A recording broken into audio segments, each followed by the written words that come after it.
हिरण्यबाहवे हिरण्यवर्णाय हिरण्यरूपाय हिरण्यपतये अम्बिकापतये उमापतये पशुपतये नमो नमः।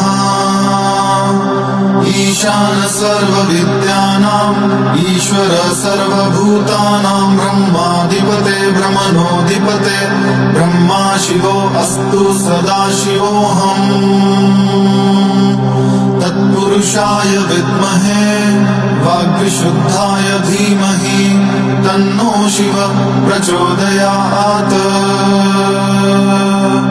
महादेवाय विद्महे रुद्रमूर्तये धीमहि तन्नो शिव प्रचोदयात्। नमस्ते अस्तु भगवन् विश्वेश्वराय महादेवाय त्र्यम्बकाय त्रिपुरान्तकाय त्रिकाग्निकालाय कालाग्निरुद्राय नीलकण्ठाय मृत्युञ्जयाय सर्वेश्वराय सदाशिवाय श्रीमन्महादेवाय नमः। श्रीमन्महादेवाय नमः।